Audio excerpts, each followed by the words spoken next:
Good morning दोस्तों। जैसा कि कल मैंने आप लोगों के बीच में वीडियो डाला था, वो वीडियो था आपको ज़्यादा से ज़्यादा उसके बारे में बताया गया था। जो कल वीडियो आपकी चल रही थी उसमें आपका मेन बेस था डेमोस्ट्रेटिव प्रोनाउन के बारे में बताई गई थी। आज का वीडियो जो चलेगा और आज का जो लेक्चर आप लोगों के बीच में जाने वाला है वो है रिलेटिव प्रोनाउन। रिलेटिव प्रोनाउन के बेस से ही पता चलता है कि ये किसी न किसी प्रोनाउंस के बीच में संबंध स्थापित करने का कार्य करता है। संबंध की बात आएगा, इसलिए इसको कहा जाता है संबंधवाचक सर्वनाम। हिंदी में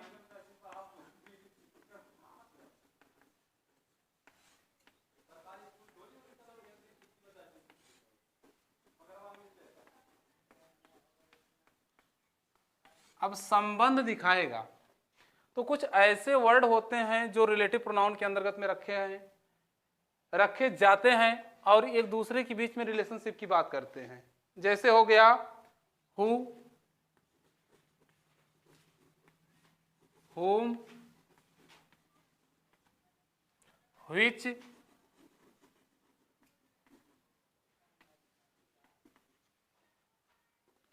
whose, that।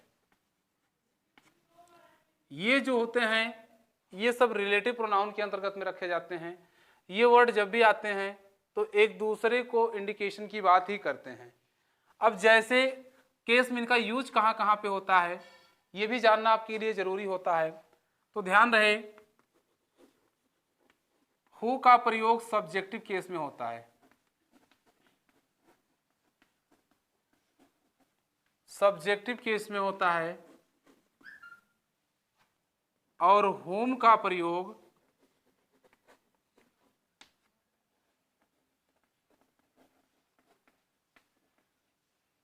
ऑब्जेक्टिव केस में होता है। जबकि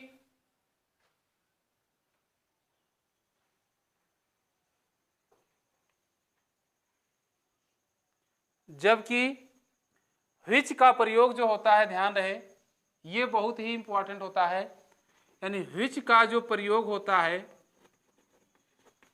ये पर्सन को छोड़ करके, यानी जो पर्सन होते हैं पर्सन को छोड़ करके बाकी सभी के साथ में किया जाता है। लेकिन हुज का जो प्रयोग है, ध्यान रहे इसमें पॉजेसिव केस के लिए किया जाता है, पॉजेसिव केस में किया जाता है। और दैट का प्रयोग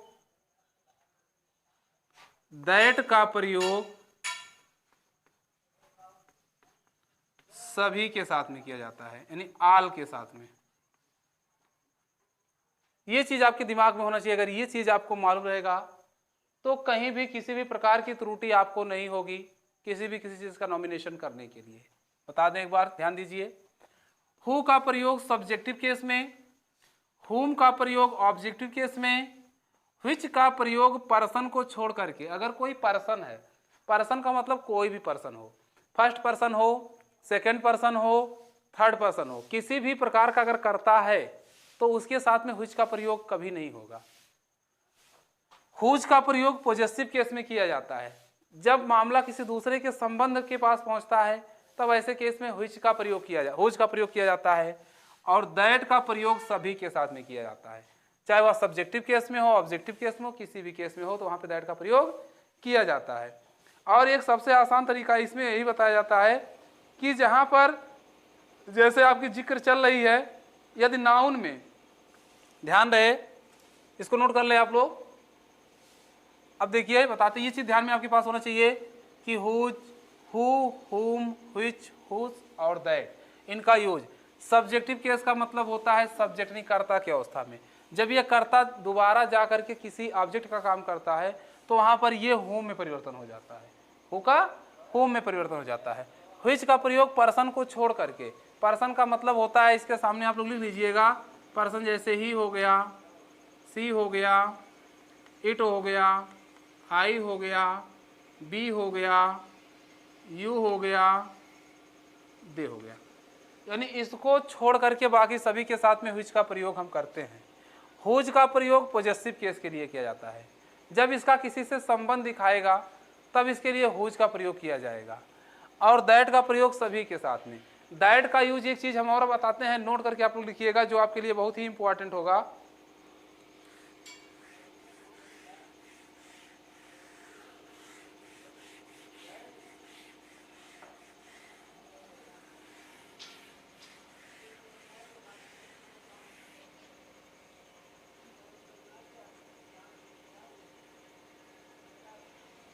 दैट का यूज और होता है जैसे कभी किसी नाउन से पहले, किसी नाउन से पहले, ध्यान रहे,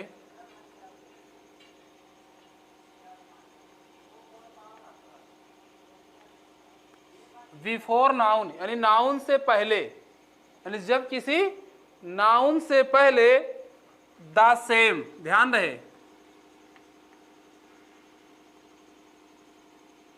द सेम,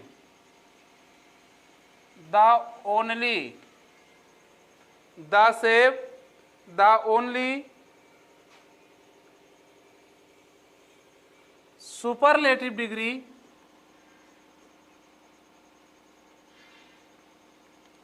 सुपरलेटिव, और यदि किसी एडजेक्टिव, ध्यान रहे,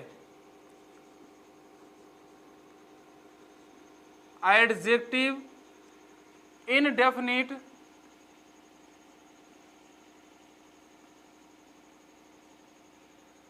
इनडेफिनिट प्रोनाउन,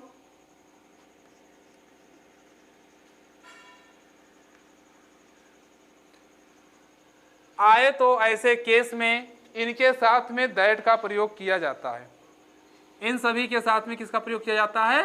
दैट का प्रयोग किया जाता है। ध्यान रहे, अगर आपको कहीं पे द सेम मिल गया, कब? किसी नाउन से पहले, यानी किसी नाउन से पहले अगर आपको द सेम मिलता है, द ओनली मिलता है, कोई सुपरलेटिव डिग्री मिलती है, एडजेक्टिव मिलता है, या इंडेफिनिट प्रोनाउन मिलता है, तो ऐसे केस में जो है यहाँ पर हम दैट का प्रयोग करेंगे। ध्यान लीजिएगा, अगर ये चीज़ आपको कहीं भी मिलता है तो क्या प्रयोग करेंगे?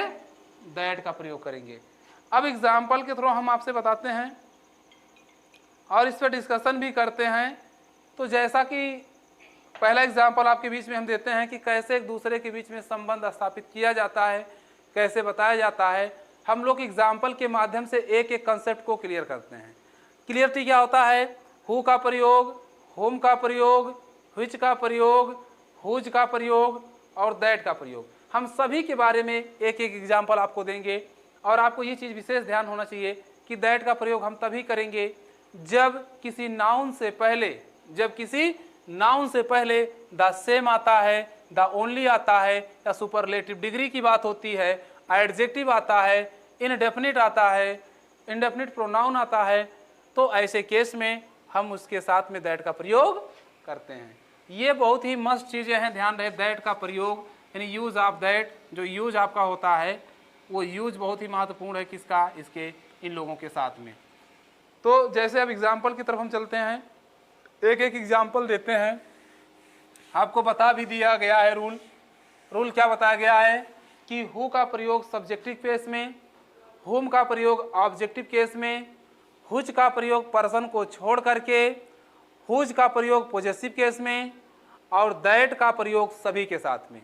फिर कुछ नोट के तौर पे मैंने आपको लिखाया कि यदि किसी नाउन से पहले the same, the only, indefinite pronoun, superlative pronoun या किसी एडजेक्टिव की बात होती है, तो ऐसे केस में उनके साथ में दैट का प्रयोग किया जाता है।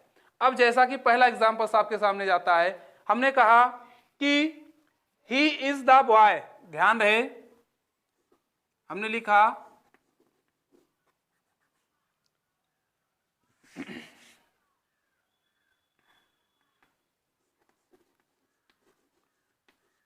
he is the boy, he is the boy who has stolen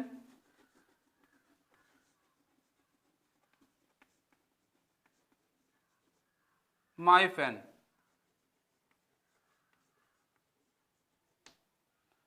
देखिए, ध्यान दीजिए, खास तौर पे हम एक फार्मूला आपको बता देते हैं, बहुत ही आसान तरीका होता है आपको पहचान करने के लिए। पहचान करने का जो सबसे आसान तरीका होता है वो मैं एक फार्मूले के बेस पे आपको देना चाहूँगा कि आप लोग अगर इस फार्मूले को अपने लाइफ में फॉलो करोगे तो कभी भी आपको दो कंसेप्ट आपका हमेशा जो है क्लियर ही रहेगा। एक आपका रिलेटिव प्रोनाउन और एक आपका इंट्रोगेटिव प्रोनाउन। देखिए रिलेटिव और इंट्रोगेटिव का जो डिफरेंस जो है वो इक्वलिटी है। जो रिलेटिव में जो आके लगते हैं, जो वर्ड लग रहे हैं, वही वर्ड आपके इंट्रोगेटिव में भी आते हैं, बट दोनों में डिफरेंट इतना है कि जब किसी, ध्यान दीजिएगा, जब किसी क्वेश्चन वर्ड के पहले कोई नाउन आए, ठीक है, जब किसी क्वेश्चन वर्ड के पहले, यानी मान लीजिए ये क्वेश्चन वर्ड है, ठीक है, अब क्वेश्चन वर्ड के पहले अगर कोई नाउन आता है, ध्यान रहे, तो ऐसे केस में वह जो सेंटेंस बनेगा वो रिलेटिव को इंडिकेट करेगा। किसको इंडिकेट करेगा? रिलेटिव को इंडिकेट करेगा। दूसरा फंडा सामने क्या होता है कि जब किसी क्वेश्चन वर्ड के पहले कोई वर्ब आता है, ध्यान रहे, कोई वर्ब आता है, तो ऐसे केस में यह इंट्रोगेटिव को बेस करेगा।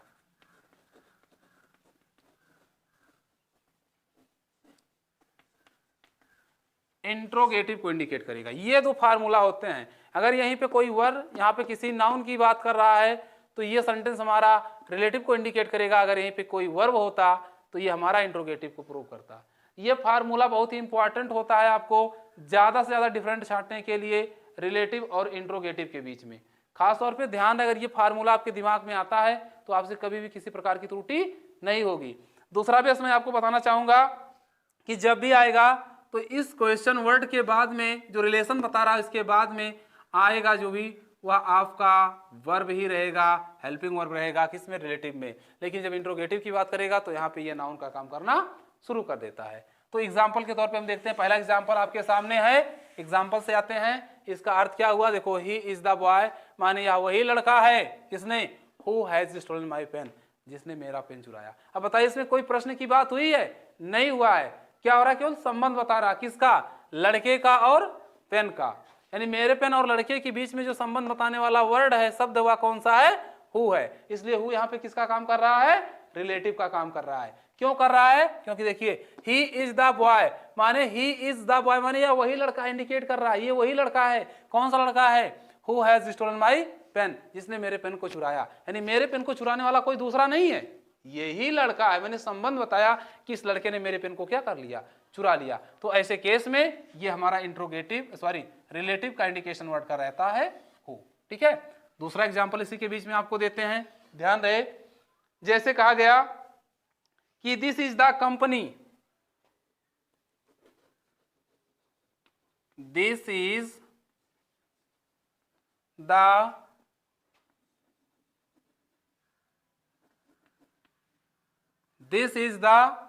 कंपनी, ध्यान रहे आपको, दिस इज द कंपनी।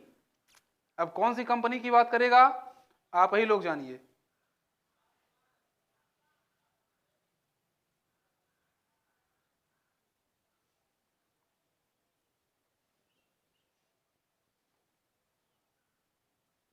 देखिए, दिस इज द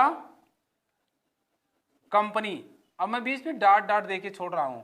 आपका मैं IQ मापना चाहता हूं कि आप इसमें भरेंगे क्या। वर्ड मैं आपके सामने लिखी दे रहा हूं, पहले ध्यान रहे आपको। Who, which, whom, whose, that। इसी चारों वर्डों में से आपको एक वर्ड भरना है इसमें। एग्जाम्पल आया कि this is the company, this is the company, और उसके आगे लिख दिया जा रहा है कि परफॉर्मिंग। अब देखिए, this is the company, this is the company, और आगे लिखिएगा, इसी के आगे इस करके हमने लिखा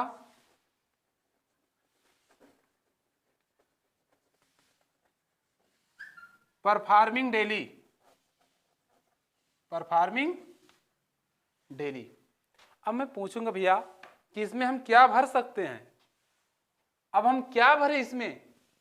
आपका प्रेजेंट ऑफ माइंड काम करना चाहिए था, क्योंकि मैंने आपको एक इंडिकेशन दिया था। अब हम भरेंगे, क्या भरेंगे? तो तुरंत हमारे दिमाग में आना चाहिए कि हु का प्रयोग सब्जेक्टिव केस में किया जाता है, whom का प्रयोग ऑब्जेक्टिव केस में किया जाता है। तो सर जी ने जो हमको बताया था कि यार इसे ध्यान देना हमको कि जब which का हम प्रयोग किसी के साथ में करते हैं तो वो अर्थ तो ना तो सब्जेक्ट से होता है ना तो ऑब्जेक्ट से होता है।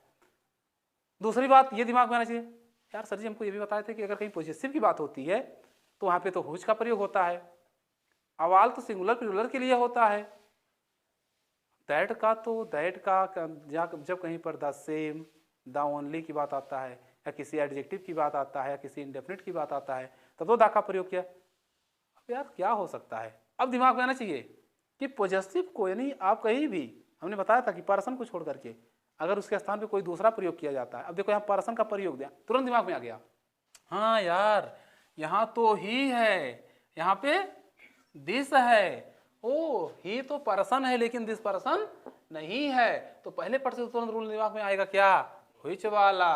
क्यों? क्योंकि पर्सन को छोड़ करके व्हिच का प्रयोग किया जाता है, तो हम किसका प्रयोग कर देंगे, व्हिच का प्रयोग कर देंगे। बेटा ध्यान से सुनिएगा, ये ऐसे फंडा सामने आती है कि this is the company which is performing daily, जो इसका प्रत्येक दिन परफॉर्मिंग चल रहा है, या कंपनी जिसकी परफॉर्मिंग डेली चल रही है।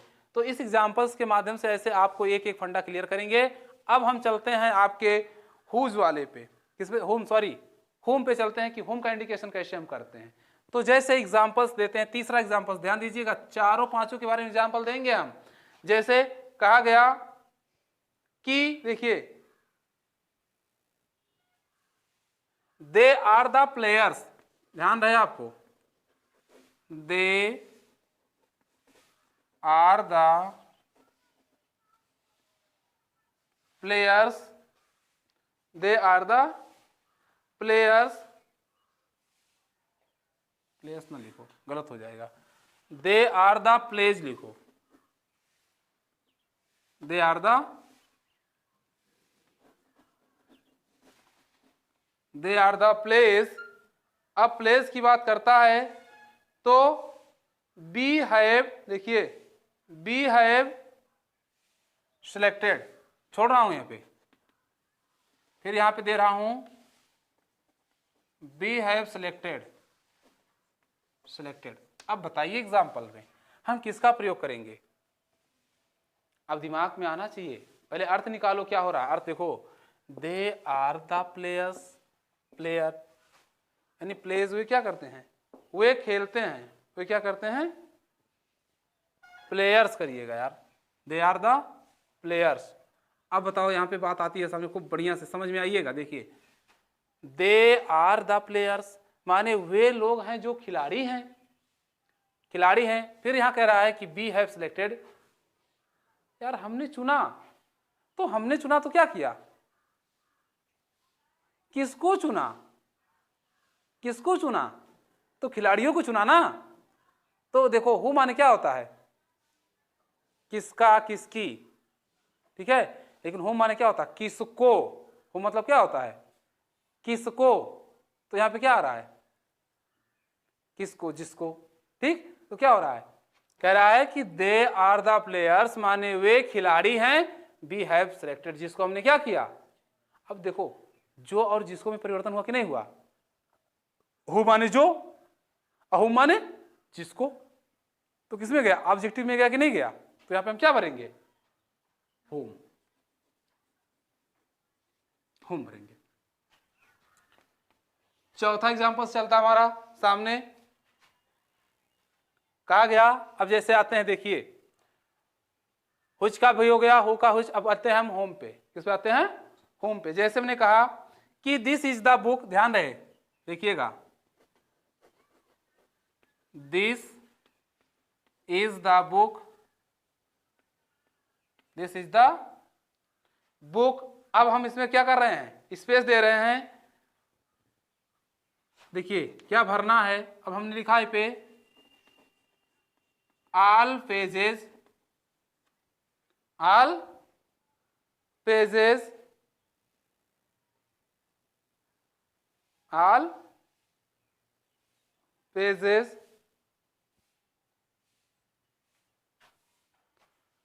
इसका बताना, देखिए this is the book, all pages tore off,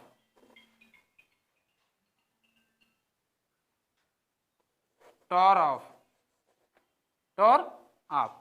क्या कहा गया कि दिस इज द बुक, माने यह वही किताब है, दिस इज द बुक वही किताब है, all the pages tore off, जिसकी समस्त पेजें क्या हुई है, फटी हुई है। अब यहाँ को दिस लगा है ना, दीज और दोज पढ़ते हैं आप लोग ना, तो जब दीज का यहाँ पे दीज के साथ में व्हिच का प्रयोग होगा तो दिस के साथ में किसका प्रयोग होगा, व्हिच का प्रयोग होगा, यानी जिसकी समस्त पेजें क्या है, फटी हुई है। आई बात समझ में। अब बात आती है, ध्यान दीजिएगा कि दैट का प्रयोग हम कहाँ पे करेंगे, किसका प्रयोग, दैट का प्रयोग करेंगे। जैसे हमने कहा दिस इज द कंपनी, ध्यान रहे दिस इज द कंपनी वाले दिए हैं। दूसरा एग्जांपल देते हैं, जैसे कहा she is the same girl, she is the same girl, उसके बाद में मैं डाट डाट करके छोड़ देता हूं और फिर एक शब्द आपके सामने देता हूं, स्लेप्ड मी, स्लेप्ड मी। अब देखिए ये बात सामने भर करके आ गई कि this is the same girl slapped me, और मैंने आपको क्या बताया था कि जहां पर द सेम, किसकी बात, द सेम, द ओनली, किसी पोजेसिव, किसी इंट्रोगेटिव प्रोनाउन की बात, किसी एडजेक्टिव की बात करता है, तो उसके बाद अगर किसी नाउन से पहले आता है, भी बताया था ना, जब किसी नाउन से पहले कोई द सेम, द ओनली, कोई एडजेक्टिव, इंडेफिनिट प्रोनाउन, ठीक है, अगर ये चीज इसके सामने आते हैं तो उसके बाद में किसका प्रयोग करते हैं, दैट का प्रयोग करते हैं। ये तो हमने बताया था। देखिए she is the same girl, same girl हमको मिला ना, द सेम क्या मिला, मिला जो हमको आपको जो है नोट में लिखवाया था। फिर मैंने क्या कहा, गर्ल, गर्ल हमारी क्या है, नाउन है, गर्ल क्या है, नाउन है, और नाउन के पहले किसका प्रयोग किया गया है, द सेम का प्रयोग किया गया है, तो इसलिए यहां पर किसका प्रयोग होगा, दैट का प्रयोग होगा। ठीक है, अब ये क्या हो गया कि सी इज द सेम गर्ल, माने यह वही लड़की है, यानी वही लड़की है कौन, दैट, जो स्लेप्ट मी, मुझे क्या थी, तमाचा मारी थी, थपड़ियाई थी। ठीक है, माने वह वही लड़की है, सेम लड़की है जिसने मुझे क्या थी, तमाचा मारी थी, या मतलब क्या की थी, हमको स्लेप्ट की थी, क्या खींच के मारना। अब एक शब्द आगे बढ़ा दिए होते, slapped me on my cheek, यानी मेरे गाल पे तमाचा मारी, ये कोई जरूरी नहीं है, मतलब वो थप्पड़ मारी थी आपको, ये बात कर रही है। तो दैट का प्रयोग यहां से क्या हो जाता है, जिसने की बात होता है। ठीक है दोस्तों, आज के लिए इतना ही, बाकी कल फिर नेक्स्ट उमंग नए जोश के साथ में आते हैं और नई वीडियो फिर आप लोगों के बीच में आती है। जय हिंद दोस्तों। लेकिन आपसे बार बार मेरा रिक्वेस्ट यही है कि आप लोग चैनल को लाइक करें, शेयर करें और सब्सक्राइब करें।